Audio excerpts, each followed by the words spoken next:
Welcome to the broadcast. Yesterday, Warren Buffett made a historic gift of more than $30 billion to the Bill and Melinda Gates Foundation.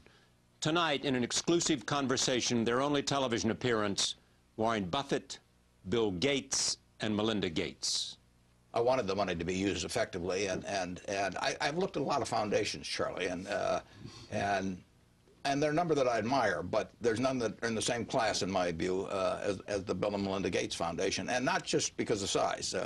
They really have looked at the world without regard to gender, color, religion, geography, and they said, how can we do the most good for the most people, and particularly the people that have gotten the short straws in life. When I first heard it, it's something that's very hard to believe that it might actually happen, but immediately turned for us to the responsibility. You know, when you give away your own money, you feel incredibly responsible as you do that. And then we look at it and you say, this is the body of Warren's work for his life.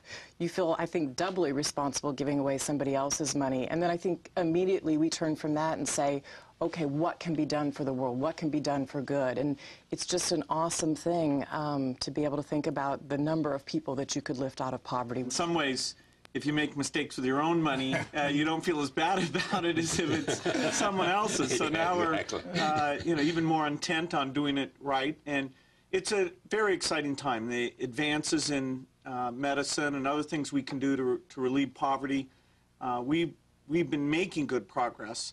And with the doubling of resources, we think our impact can even more than double. And so it's thrilling, but it's a huge responsibility. Warren Buffett, Bill Gates, and Melinda Gates for the hour. Funding for Charlie Rose has been provided by the following. For every drop of yourself you give, get every drop back. We offer over 80 ways to hydrate, energize, nourish, relax, or enjoy every drop of life. Charlie Rose on PBS is brought to you in part by J.P. Morgan Chase, providing financial services and solutions to more than 30 million consumers, institutions, corporations, and governments worldwide. Additional funding for Charlie Rose was also provided by these funders.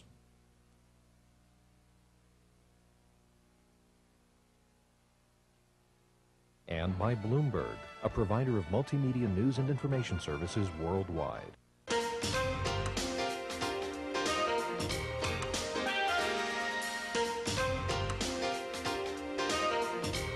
Tonight, a special edition of Charlie Rose. Warren Buffett, the CEO of Berkshire Hathaway and the second richest man in the world, announced yesterday he is giving much of his $40+ billion fortune to the largest and perhaps most admired foundation in history, the Bill and Melinda Gates Foundation. In essence, he is using that foundation to pass his money back to society. It means the foundation, which now spends $1.5 billion per year on global health, education, and libraries, will now spend $3 billion per year. Think of the consequences for those who are poor, sick, and uneducated. It means Bill and Melinda and Warren can make even more real the guiding principle that all lives are equal. It means Warren Buffett joins great names in business history and philanthropy, Rockefeller, Ford, Carnegie, and Gates, who've given their fortune back to society. Think of the possibilities, and you understand why this is the most important and historic announcement ever in philanthropy. I am pleased that Warren, Bill, and Melinda are making their only television appearance today on this program. Warren is a very good friend, and I know and have great respect and affection for Bill and Melinda. Bill and I have done many television interviews before. This is Melinda's first appearance, and I hope not her last. Finally, Carol Loomis, the great business reporter from Fortune magazine, she broke the story yesterday, and her cover story is in Fortune magazine. The story is entitled, Warren Buffett Gives It Away. I am pleased to have Warren, Bill, and Melinda at this table. Thank you. This is as much of a win-win as I've seen in a long time. Yeah, it doesn't get any better than this. Tell me the significance as you see it of what's happened. Well, it's something I've always planned. My wife Susie and I had planned that whatever I made would go back to society, and originally I thought she would outlive me and that she'd make the big decision on it, the manner. But since her death, I had to rethink the best way to get the money into society and have it used in the most effective way. And I had a solution staring me in the face. And I'd seen Bill and Melinda do what they have done with their foundation. They've done it with their own money. They've poured themselves into it. The decisions are great. Their goals are similar to mine. So the time is now. Bill has already given you a book to start reading about all these issues. He gave that to me last night. Yeah, there'll probably be a quiz after the show. And I'll flunk it. We'll get to some of those questions. How much do you know about malaria and tuberculosis? Yeah, right. I think he wants me to contract all these diseases just so I can work on it. How do you two see the significance of this for you, for the causes you serve? Well, for us, it's just fantastic because we look at it as doubling the impact. The diseases we've already been working on and the education and the inequities we've been looking at for so long just basically double by Warren's gift, and it's incredible the depth that we'll be able to go to on some of these global health issues. Bill? Well, it's a huge responsibility. In some ways, if you make mistakes with your own money, you don't feel as bad about it as if it's someone else's. So now we're even more intent on doing it right. And it's a very exciting time. The advances in medicine and other things we can do to relieve poverty, we've been making good progress. And with the doubling of resources, we think our impact can even more than double. And so it's thrilling, but it's a huge responsibility. I mentioned that you two believe, and the guiding principle has been all lives are equal. What do you mean by that in terms of how it affects you and how you look at the world? Well, it's a pretty simple thing, and it goes back to something Warren talks about, where you can be born anywhere in the world and your opportunities are very different. This is ovarian lottery. Yes. And it's not really fair that we could save lives for a few $100s in many countries, and yet we don't. We don't discover the drugs, or even if we have them, we don't get them out there. And it turns out that if you save those lives, that has this incredible effect on reducing population growth, surprisingly, and then you have more resources to have great nutrition and education and get this virtuous cycle going that the richer countries have experienced, and that's an amazing thing. That should happen throughout the world. You mentioned Susie's death made you begin to think about it because she was not going to outlive you and run the Buffett Foundation. Tell me about what led up to this. I mean, was this sort of, you went to Bill and said, I've decided what I want to do? Were there a series of conversations? How did it unfold? Well, I began to mull various possibilities, and I wanted the money to be used effectively, and I've looked at a lot of foundations, Charlie, and there are a number that I admire, but there's none that are in the same class, in my view, as the Bill and Melinda Gates Foundation, and not just because of size. They really have looked at the world without regard to gender, color, religion, geography, and they said, how can we do the most good for the most people, and particularly the people that have gotten the short straws in life. And so I mentioned that I was thinking about it to Bill, well, many months ago. Yeah. But I still was playing around in my mind the best way to do it, because I wanted something that would work well for the Berkshire Hathaway shareholders as well as for the people who are going to be the beneficiaries of the money. And finally I came up with this plan, and when I decide on something, I'm ready to go. True words have never been spoken. That's true. So when you first heard this, what was your response? What did you think? When I first heard it, it's something that's very hard to believe that it might actually happen, but immediately turned for us to the responsibility. You know, when you give away your own money, you feel incredibly responsible as you do that. And then we look at it and you say, this is the body of Warren's work for his life. You feel, I think, doubly responsible giving away somebody else's money. And then I think immediately we turn from that and say, okay, what can be done for the world? What can be done for good? And it's just an awesome thing to be able to think about the number of people that you could lift out of poverty with a gift like this. Were there any issues that came up, Bill, in terms of the mechanics of this, how you do this? I mean, Warren had decided that he's going to give to 5 foundations, 6 of it going to Bill and Melinda Gates Foundation. I mean, any logistics here that you had to overcome? Well, in the last few months, we probably paid some lawyers' bills to make sure we got it structured the right way. Yes. But, you know, in the end, even though there's some paperwork and some of that, it's really pretty simple. One other thing that we're thrilled about is Warren's joining us as a trustee, and so there'll be 3 trustees of the foundation, and that'll be a great addition for us. But that was not a condition of the gift, Charlie. Yeah. I'd be totally happy if the 2 of them are going to be running it. But, and we would have been happy to have Warren as a trustee without the gift. Yeah, exactly. That's how it turns out. And the idea, the only condition of this, if something happens to them, if a plane goes down, as you have said, then what? Well, that's a very, very low probability. But if they weren't available to run it, I would want to take a look at what the ongoing situation would be. Yeah, take a fresh look. Doesn't mean I wouldn't be doing the same thing, but I am doing this because I've seen 2 extraordinarily talented people apply themselves big time to the major problems of the world, and I would want to see what was going to be the next act if that happened, but it isn't going to happen. There is also this, a selfless act. I mean, didn't you have any great desire to see the Buffett Foundation and the Buffett Library and the Buffett this and Buffett that? No, 0. no, I like the Omaha Public Library. What will be your role then? I mean, you will be a trustee, but will you sort of, what? If I have any ideas, they can use me as a sounding board. They can use me any way they want to use me. Well, they're already doing that. Yeah, well, that's true. And so there really, it's not a big deal. But if anytime I can be helpful, fine. I won't get involved in their investments. That complicates life. So I'm totally out of that game.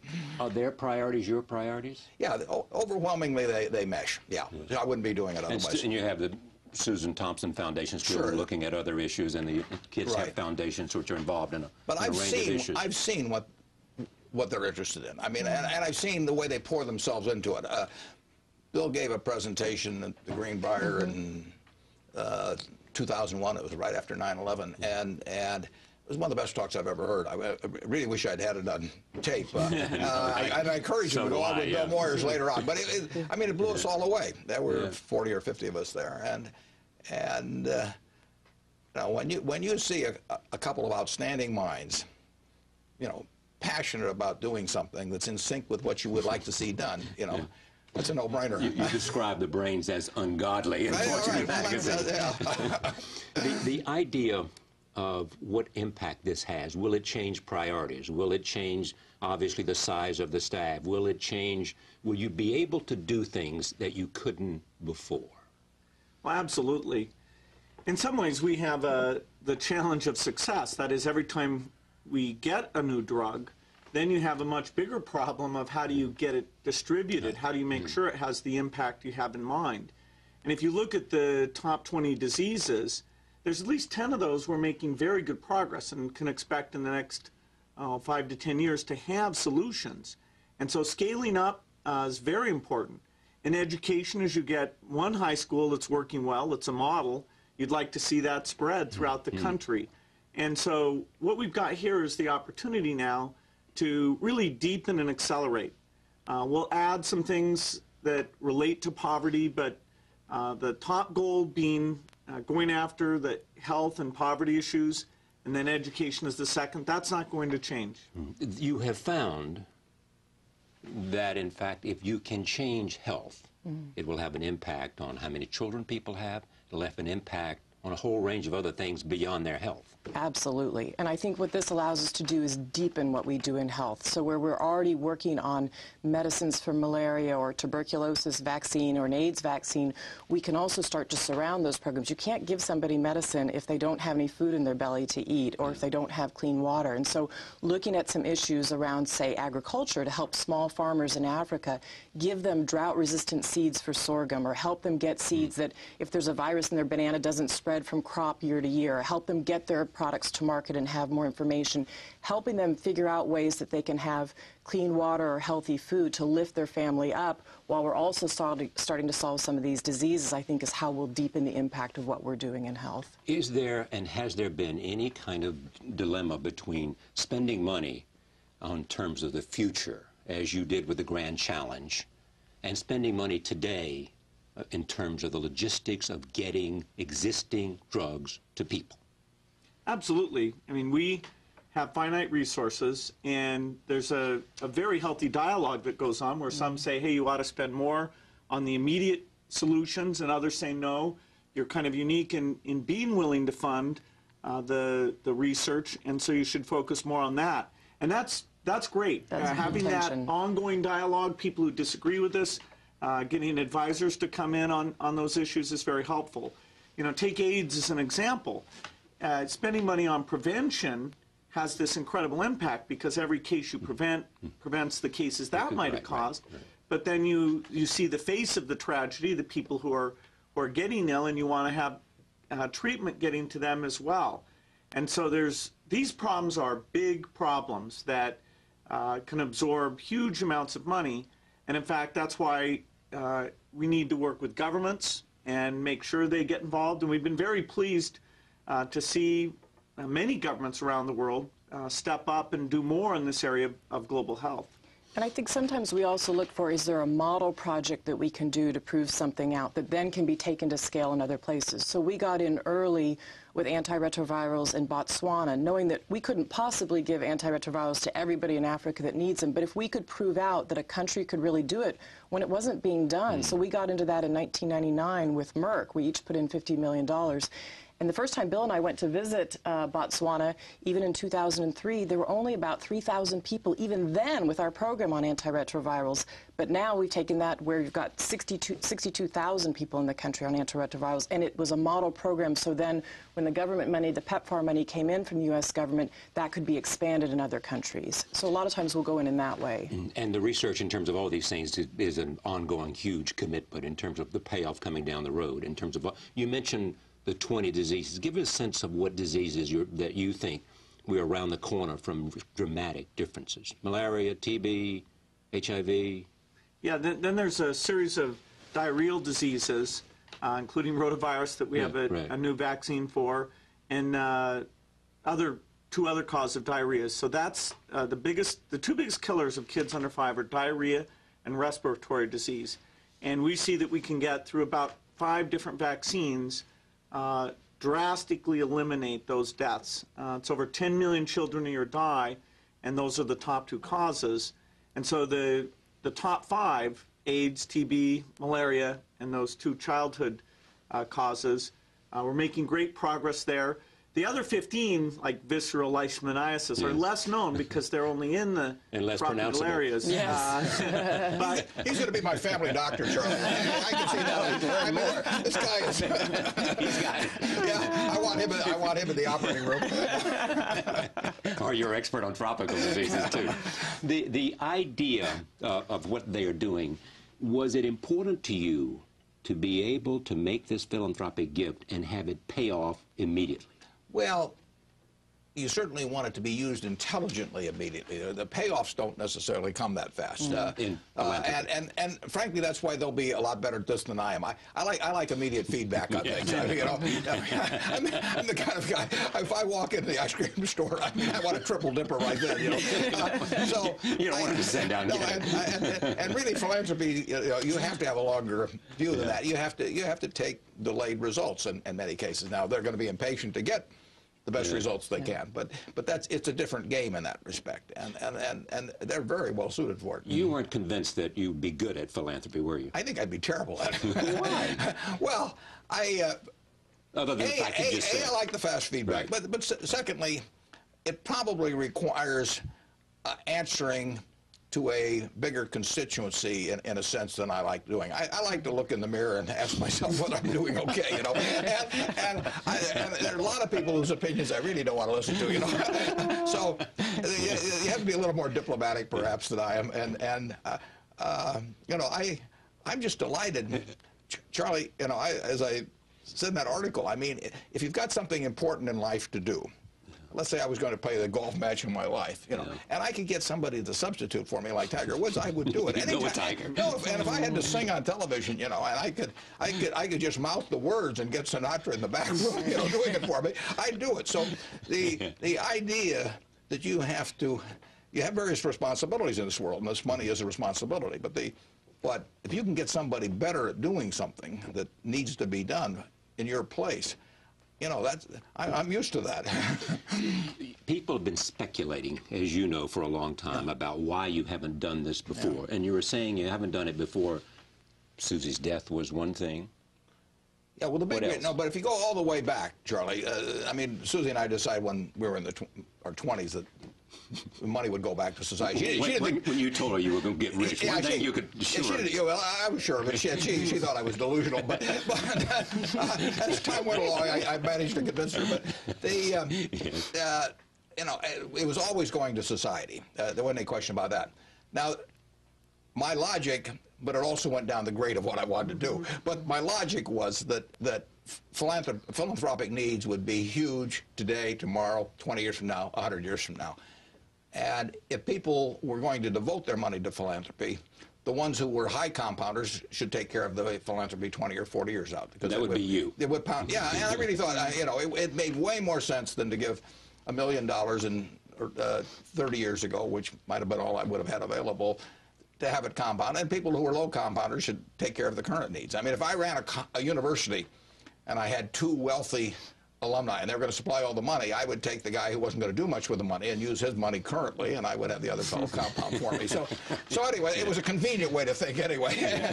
And you know, that has been my philosophy on it, but now is the time. You think people are surprised you did this? Probably, yeah. When you made this decision, you had to ask yourself, will there be consequences for this extraordinary compounding that has been taking place? And will it affect Berkshire Hathaway stockholders? Yeah, and I don't think it will one iota. As a matter of fact, 31% of the money that Berkshire Hathaway makes, if we can make another $100 million, 31% of it through my shares is going to philanthropy. So if there's any, if you could have a greater motivation than I've had over the years, I'm not sure you could, but I would have it now. I mean, it's a great feeling to know that as the company becomes worth more and more money, that it actually translates into something good for people around the world. So people put this value on it. You just for the benefit of the audience, the Bill and Melinda Gates Foundation, about $30 billion, something thereabouts. Right. That stock is committed, and in terms of present market value, it'd be about $30 billion. What you are doing is committing about $37 billion based on the value of shares today. 37 billion. Right. It'll be given. It starts immediately in 2006. Right. It will be given over a period of years. It'll be given indefinitely, in a sense. I mean, and to the extent that Berkshire becomes more valuable, which I think it will, you know, it can be a lot bigger than 37 billion over time, and I think it will be. And you know, the bigger the better. And it can be going on 20, 30, or 40 years from now. Bill and Melinda will agree on this point. I know of no one who loves his work more than this guy does. Absolutely. He loves to tap dance to work, as he says. That will continue. Yeah. You'll go back to Omaha and tap dance to work and make these decisions now knowing that you're not only benefiting the Berkshire shareholders, but also people's lives far away. I knew it would benefit philanthropy eventually, but now it's very tangible. It's very tangible, and every year I hope those shares that are committed to go that year are worth more money, and over time, you know, I think they will be. So this can be a lot bigger, and you know, it's up to me to work to make it so. But you do grow great satisfaction from the fact that you now have made this decision and you know where it's going. Yeah, absolutely, Charlie. I mean, it's the second act of the money, you know, basically. You amass these claim checks, in effect, which money is on society, and then you figure out the best use for them. All right. How is your role going to change at all? Bill announced, a month ago, that you were giving up chief software architect at Microsoft, leaving executive responsibilities, although you remain and will remain as chairman. Does that mean that your role at the Bill and Melinda Gates Foundation will change? Yes, in June 2008, I'll switch and become full-time at the foundation. And that was actually developing in parallel with Warren's thinking. But not connected? And they're unrelated. They're actually somewhat synergistic. That is, it's thrilling that as I'm going to full-time, that the scope of the resources have been expanded, more than doubled, because of what Warren's done. And my role is to help us help us learn. Melinda and I both travel quite a bit. I'll get to go to a lot more schools, a lot more of those trips, read more of these long health books. Patty Stonecipher runs the foundation, has done a fantastic job, and has been thinking about this scaling up, how we grow the staff and yet keep the efficiency that we all believe in. And so I'll be helping with strategy far more than I've been able to. So rather than 1 day a month, you're now going to have him as your assistant, partner. It's going to be great. We love doing this work together. What ought to be said, and Warren has reminded me of this in every conversation we've ever had, this is named the Bill and Melinda Gates Foundation for a very good reason in terms of her involvement in this from the get-go. You know, what do you do, and how is it divided between, and how will this evolve in terms of you two as trustees and sort of make all the decisions and set the vision along with the people who execute them like Well, I think you're using the right word, which is evolve, which is how our roles have evolved over the last 10 years that we've been at this together. I mean, I think it's hard to predict exactly how much time you're going to spend on something, but Bill spent more and more time over the years. I've had a bit more time, obviously, because I don't have a full-time career. Our kids are getting to where they're all at sort of school age now.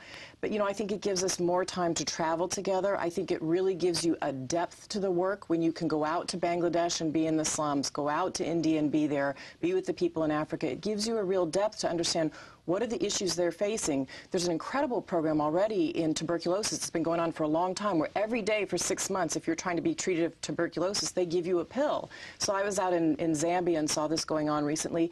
But, you know, you stand back and you ask the question, well, 6 months every day coming and standing in line for 2 hours to get your pill with no food in your belly, that's not a successful health program. So sometimes I think you have to actually be on the ground to understand what those numbers mean. And we're already looking at how do you cut that time in half and how do you ultimately get a vaccine. But I think those are the types of trips and the types of discussion that enrich the flavor of what we do together. And today, when I come back from a trip or when we're on a trip together, we just have a whole nother level of discussion about where we want to go and how we want to deepen the work. Many people believe that because of business techniques, demanding results, setting goals and making sure that they are met, that you guys have introduced something new to philanthropy and as a model. Tell me how you think the Bill and Melinda Gates Foundation is different, or how you believe its guiding principles ought to be. Well, I think there is something to be said for being incredibly results-oriented and having the kind of optimism that if you bring great people together and set very ambitious goals, amazing things can happen. I don't think that's totally new. I think you can go back to Rockefeller and say he was willing to go against conventional wisdom. He was willing to take on very tough problems. You know, again and again, we find things where the Rockefeller Foundation was doing it right. The philosophy that Carnegie had in the Gospel of Wealth, Warren handed that out at a get-together we had, and you know, it really helped me think about philanthropy and, you know, how you ought to set very high goals. This is before you created the foundation? That's right. The whole idea. It was over in Ireland. Yeah, the whole idea of not that leaving the wealth to your children would actually not be the best idea for society or for them. That came out of some things that Warren was talking about right around the time we met him. I was stunned to think, oh, geez, this is a problem I'll have to deal with. Here's some very good advice about that, and now here we are. But I do think energy and pulling people together the right way, getting partners to work together in new ways, it's what's allowed us to move as fast as we have. Charlie, in business, I've had a great partnership with my partner Charlie Munger, and I've seen what happens when you get two people together that are totally in sync, but also have different ways of looking at things, but are working toward a common goal. And you could not have a better pair than Bill and Melinda running a foundation. I wonder, do you think he'll be drawn into this, and so his involvement will deepen? A little bit. I think Warren would be an incredible philanthropist, but he loves his job, and that's what he's going to do full time. Yeah, but you love your job, and you have misgivings about leaving Microsoft. No, I do. This is a tough one. It's unusual to have two things that you love and that you think are important and challenging. And so, you know, I've had this debate for several years, and I wanted to be very explicit about the change, and I don't even know what it'll be like, but I'm very excited about it. And this just reinforces the importance of having that time and spending it well. But we had Warren at a discussion about microfinance about a month ago, and it was great talking with these bankers. And Warren was asking about their costs and did people repay the loans, and so we're going to draw them in a little bit. We'll do our best. I bet. You said it famously about children, your own children, who you've done wonderful things and created foundations for them. I'm very proud of them. Yeah, exactly. And you're very proud of them, and they feel the same way about you. That you wanted to leave them enough money so they could do whatever they wanted to do, but not do nothing. Yeah, that's so they can do anything but not nothing. And, I don't believe in dynastic wealth. I mean, if you contrast, it's nice to leave something to kids. And I mean, I can understand a person who wants to leave their farm or a small business they built and all of that to their children. But dynastic wealth, the idea that many generations should be able to go without doing a thing if they wish, simply because they came from the right womb. I mean, that really strikes me as flying in the face of really what this country is about. I mean, we believe in a meritocracy and equality of opportunity, and dynastic wealth flies in the face of that. So I've really felt that if you have a choice between having a foundation like this doing tremendous things for people all over the world, or having a bunch of people, as they say, that came from the Lucky Sperm Club. That's right. The ovarian lottery thing, yeah, too. Right. Yeah. Now, you mentioned Charlie Munger. Yeah. You called him up and said, I'm thinking about doing this. What was his reaction? He says you finally had a good idea. I've been waiting for that for years. Did he really? Yeah, a bit more or less, yeah. Took me 40 years to get that out of him, but I finally did. One good idea. Yeah, one good idea. Yeah, you're not expecting another one either. Yeah. But he believed in it and said this is the right thing for you to do. Yeah, sure. The idea that Warren got you to start thinking about philanthropy, then in 1993 or 94, you read this report, World Development Report. Tell me what that said to you that seems to be linked to everything you have done since then. Well, before I read that, I thought that the world was really prioritizing how money was spent so that it would go after these inexpensive ways of saving lives, and that there wouldn't be a disease that I'd never heard of that was killing over 500,000 children a year, rotavirus, right. And that if there were, all the drug companies would be working on it. And so this fact that when people are so poor, they can't afford the medicines, so nobody works to create those medicines, and you have diseases that aren't in the rich world, so you don't get the trickle-down benefit that you're solving it for the rich, and therefore eventually it gets to the poor. I hadn't known that. And you didn't know this fact, and so therefore... Right. I thought that coming into philanthropy, all the really important stuff would already be addressed, and so it would just be on the margin what could be done, and that you'd have to struggle to find something really impactful. But once I read that report, I said, hey, there is something here, actually a tragedy that it's not addressed, but in terms of being the key priority that we could put our energies into and go after, it just jumped out at me. Charlie, Bill and I sort of have a background mindset of a market system, and a market system works awfully well. It's worked well in this country, but a market system has not worked in terms of poor people around the world with a disease that should be available for just peanuts. Really, it doesn't work because people can't afford to participate. Yeah, the market system just fails in that case, and you have to interject yourself into that and make sure there is a system that will deliver. I'm a big believer in the market system 95% of the time, but the done pretty well for me. And the world. And the world. Yeah, and the world, absolutely. But there are things where the market system is not going to solve the problem, and that's where Bill came in on this. You have said to me in other conversations, that when you were thinking about what foundation you might be involved in, not in terms of choosing one, but in terms of what your money might, that you wanted to choose things that had perhaps been neglected. Yeah, if the money is pouring into something and talent, right. There's really no reason to duplicate. There's millions of good things to do in the world, and you're looking for something that's important. You're looking for something that you'll be reasonably good at in terms of implementing any ideas that do come to mind, and you're looking for something that really needs more funding. And that's exactly the way that Bill and Melinda have come at the problem. You know who Bill and Melinda can certainly speak to this, who would love this, is Susie. I mean, the idea of what you have done.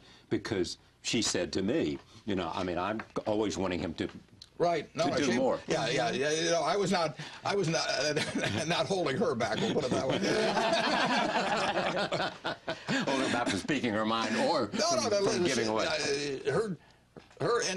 No one could have had better instincts about doing it, and she would have liked to start it much sooner and as soon as it could be done on a good scale. And I wouldn't quarrel with that. I mean, she saw people one at a time, and she saw them with needs now, and she was hit by that, obviously. So I mean, I don't disagree with that. It was perfectly natural for her to react that way, and if I died when I was 60 or something, and there'd been a lot of money then, I mean, she would have really gone to town with it. And you would have been pleased that she would be running a foundation dedicated to that. No, absolutely. And she cared a lot about these issues. I mean, she talked enormously about women lifting themselves up in their situation, and particularly having access and tools to family planning was something she was very interested in, and she traveled extensively, especially to Vietnam and a lot of places in Southeast Asia. So she cared a lot about these inequities, and I keep thinking how pleased she would be she made this decision. Yeah, I mean, and reproductive rights and parenthood and all those kinds of issues. What are the things that you're not doing, not beyond the things we've talked about, where you know there is an important issue out there or an important cause that you haven't been able to get to simply because you've been too busy with your own priorities right now? Well, yeah, I wouldn't say that it's because we're too busy. It's that we chose at first to focus on the greatest need, where we saw these medicines could help or vaccines could help. But one of the things we've known that's also been on the back of our minds for some time is the more you travel around the world and meet these people who need these medicines, they're living in slums. I mean, the greatest amount of population growth is going to come in the cities in these countries. And so when you go to slums, there's a whole variation of what those look like, from ones that have absolutely no clean running water, no sanitation, no streets, you know, the houses are made of reeds, to ones that actually are getting somewhat sophisticated, where they've built a latrine or they've got trash services or they might have a little bit of a paved road. So looking at how you could plan for that population growth and getting the governments to start thinking about it, so they put some infrastructure in place that when people move into those cities and they are living on less than $2 a day, that there's some place that they can go to actually have basic services. Do you feel some urgency now because of, one, you're spending more time, B, you've got more resources, more in your arsenal, as you have said, to do more with respect to governments, because you have access to every head of state in the world, I'm sure, to get them more involved, because there are things, notwithstanding this edition, that in terms of sustaining impact, you're going to need other people to step up.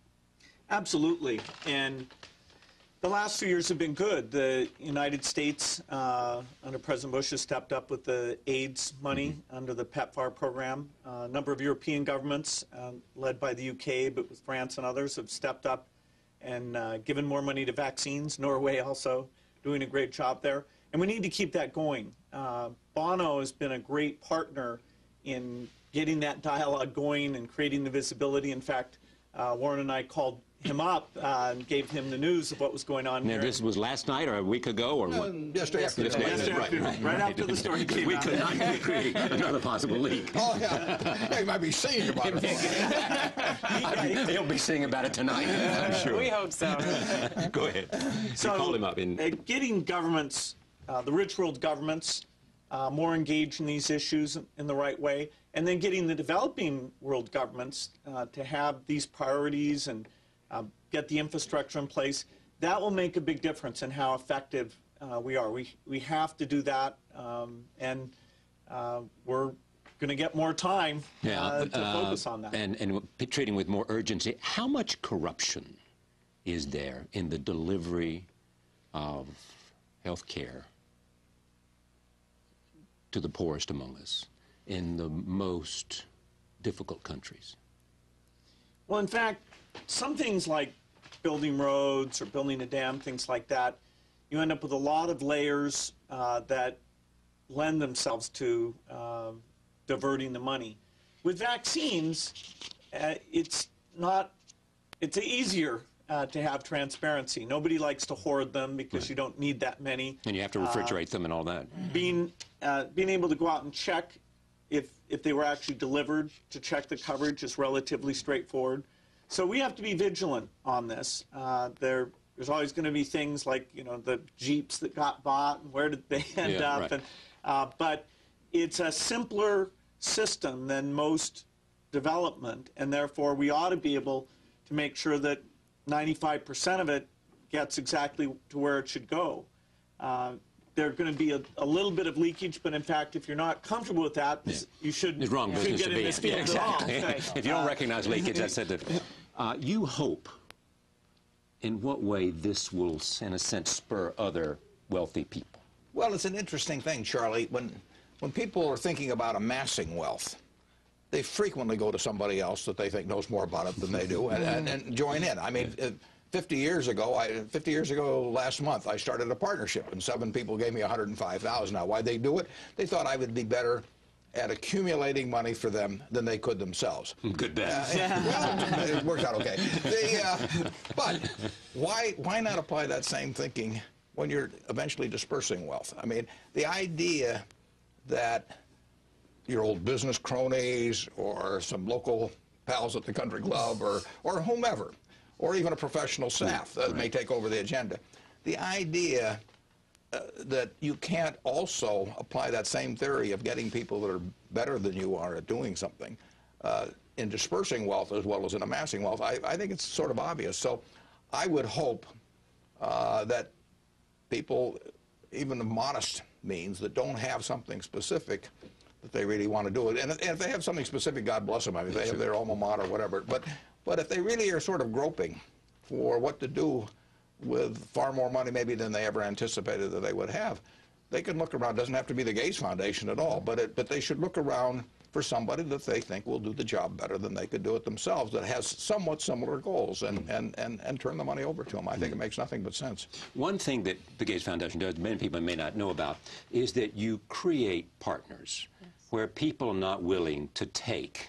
They can't, because in a market system, pharmaceutical companies or perhaps governments, because they can't take the first step. Right. Tell me how that works. Well, I'll give you an example maybe that will highlight this. There's an organization that we work with called Institute for One World Health. There's a disease that affects a lot of people, about 200,000 people, primarily in certain states in India and Bangladesh. And this Institute for One World Health had seen this drug that had been proven that they thought that it worked in one place in Africa. But the drug was 50 years old. It had been created in Italy. There was only one lab in Malta that still was working on it. And they said, look, if we could really do the final stage trials of this drug and prove out that it could work on this disease, Kala-Azar visceral leishmaniasis, and really get it out there, we could save a lot of lives. And so we've worked with them to help them finish the trials. Now we're helping them push it through the regulatory body in India, which takes a whole other set of learning and infrastructure to do. And then ultimately, we'll actually go with the David and Lucille Packard Foundation, having an organization they work with called Janani that actually can distribute drugs out in these particular states in this place in Bangladesh. And so we'll work through them to get the drug distributed out. So that's an example of how we took something where there really is no market for that at all in the developed world, but in the developing world, it's a horrible parasitic disease that lots of people die from, and so we're going to help get that out to the people that need it through those different organizations. Is there much sharing of information among foundations and at the highest levels of people that are doing research on important subjects? Absolutely. Unlike the software business. Yeah, because there's no rivalry, really. We're all going after the same thing. And you know, we don't do any science ourselves. You mentioned pharmaceutical companies. Well, they know how to create drugs and test drugs. And so, for example, GlaxoSmithKline, GSK, has been one of our partners where we're using their expertise, but we provide the financial resources so that they can turn to their shareholders and say, hey, this is responsible. We're doing rich world drugs, and the resources are here for us to apply ourselves to malaria, which is one of our great partnerships with them. So in a sense, we're just a small piece of the puzzle. It's these partnerships that we create that really do all the work. They'll provide the kind of manpower and money that you need for the future. Do you have any idea how many lives the work of the Gates Foundation has saved. What do people tell you about the children that are alive today that might not have been otherwise? Well, particularly the easiest place to measure that is in the vaccine work. I mean, we got into that work early in 1998, 1999, and we made a large commitment to this global Alliance for Vaccine Initiative that we actually helped create, and we got other governments to come into it. Which has been the biggest recipient of your funds. Exactly. We gave them $750 million initially, and we went back just this year and announced, or in 2005, announced another $750 million grant over another 10 years. So we've gotten rich governments to come into that fund, and then 75 of these developing world governments come and apply for the money. But when you look at the vaccines that are out there, we think we know that 1.7 million lives have been saved just by children getting the basic vaccines that we take for granted in our country. Diphtheria, tetanus, and pertussis is something every mother in the U.S. goes and gets for her child when they're under the age of 1. That, getting out some of the new vaccines, Hib, yellow fever, those are all things that we're getting in the hands of children. So you can measure it in that way. And they estimate over the 10-year life of this thing, I think that we'll save about 10 million children's lives via those vaccines. 10 million? Yes. That says it all, doesn't it? Makes a difference, doesn't it? It does. Is this part of what drew you away from something you loved to where you will spend the rest of your life? You're 50 years old. You're 75. Yeah, you know. I've noticed. Well, Carol Loomis' first question, she said, are you ill? Are you doing this because you're ill? I'm in amazing health. I mean, considering the fact how I eat, no, I can't believe burger it. ice creams and Coca-Cola. Absolutely, but it works. Is the fact that you can save lives something you never imagined when you were in, you know, as you have said, 24/7, would you say I was a eye shade, eyes down software guy? Well, doing software is a phenomenally fun thing, and the empowerment it provides, that I love, and I'll always keep a connection to that. But as you say, for the rest of my life, starting 2 years from now, my full-time work is going to be this foundation, and it's thrilling because I meet brilliant people. I give them a little bit of optimism, show them maybe a path they might not have seen. Go out in the field, see the setbacks, try and figure out a way around those. I get to work with Melinda, and my dad, Patty Stonecipher, just incredible people. And so, I'm doubly blessed to have had the work at Microsoft and now this foundation work. When we described to a friend what Warren was doing, we were saying, wow, this is an amazing thing that the two of you met and that this could come together. And they acted like it was, almost obvious that this would happen. I have to say, to me, it wasn't. And even when Warren first mentioned it, was like, wow, is he serious about that? Wow, are we ready for that? And, it's only hitting me today. I mean, this is the day Warren's going to actually sign these letters. But how long ago was that, Bill? Do you remember? They first mentioned it to you. Over the last year and a half or so, he mentioned it. And at first it was, kind of in passing, just a very nice thing that, gosh, your foundation's doing well. And we'd had that ongoing dialogue. It was in the last few months that it was clear he was getting very serious. And with Warren, once he decides something, it's very crisp. The other thing I know about you, once you make a decision, you don't look back. You have not lost one moment of sleep because I might be doing the wrong thing. I might maybe nothing. Nothing. Do you wish you had done this earlier? No, I really don't. I think this is the right time. This is the right time to do it. I do, Charlie. Yeah. I've had a good chance to see what they've done.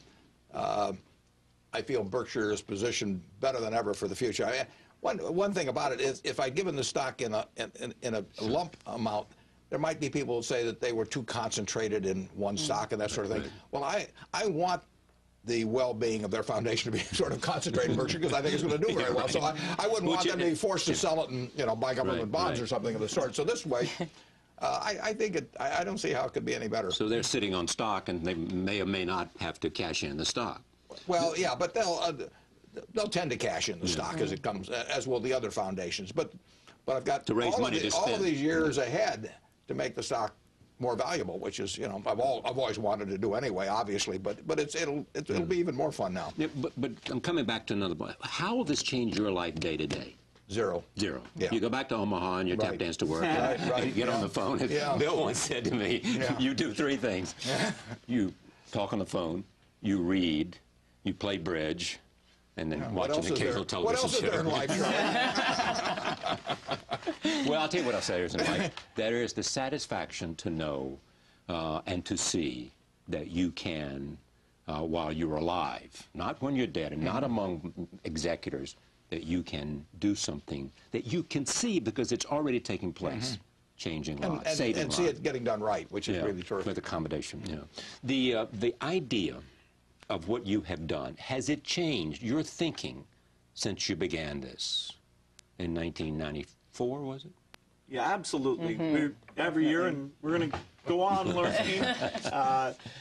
You know, in philanthropy, to make sure you're spending the money right is harder. You don't get a market response quite the same way, and so you're gonna do things wrong, and you're dealing with partnerships and incentive systems, and so there's a lot of choices that you have to make. For example, when we started out, we didn't think of having a dialogue with governments because we weren't sure enough about what we were doing to be able to go and say, look, put more money into vaccines, put more money into AIDS.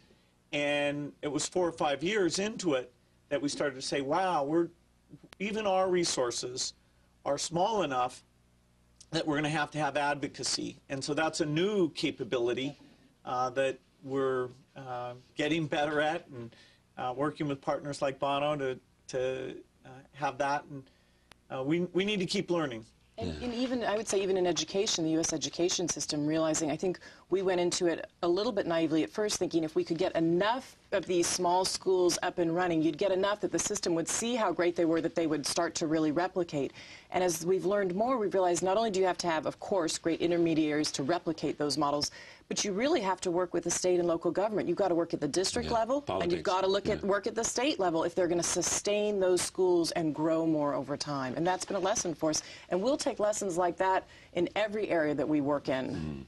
The 60% of the Gates Foundation is directed to global health, as I understand it. And the other 40 is education, especially high school education and libraries. That pretty much will not change in terms of the percentage of what you spend in the future?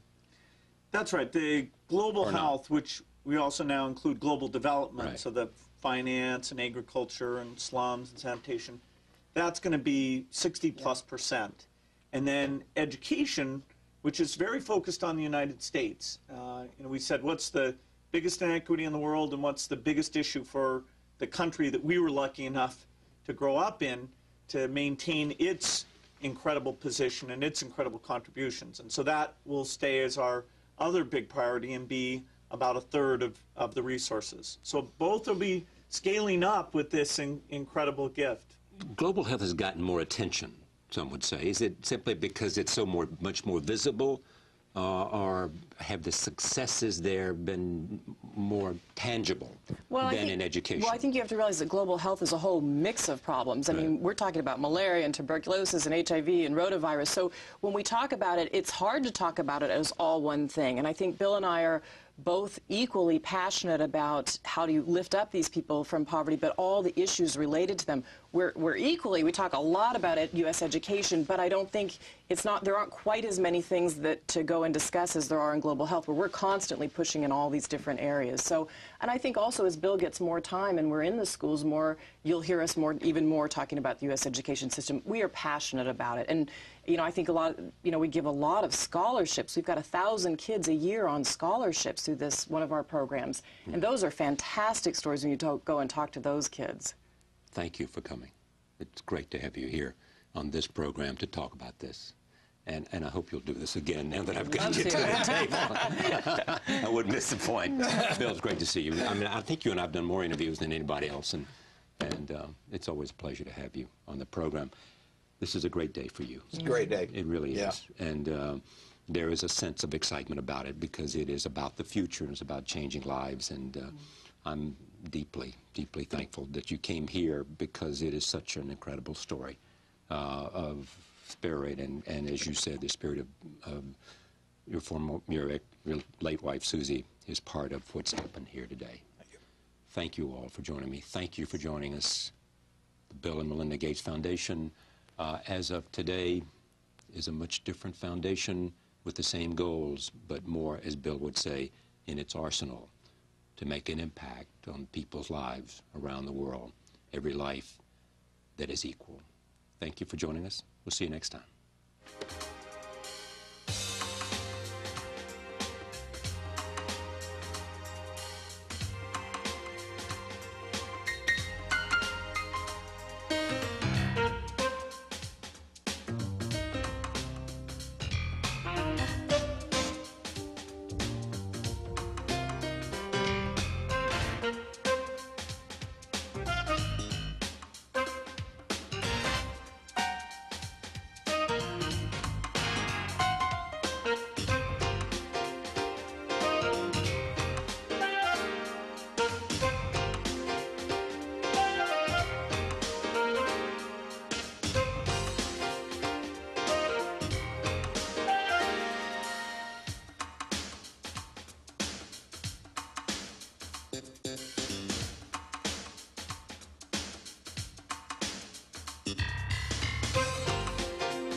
Funding for Charlie Rose has been provided by the following. For every drop of yourself you give,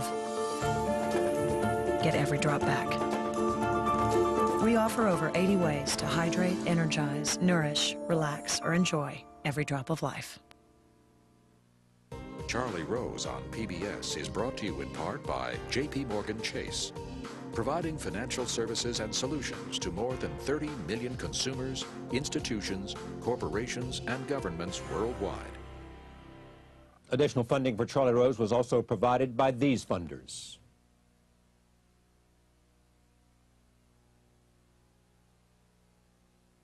And by Bloomberg, a provider of multimedia news and information services worldwide.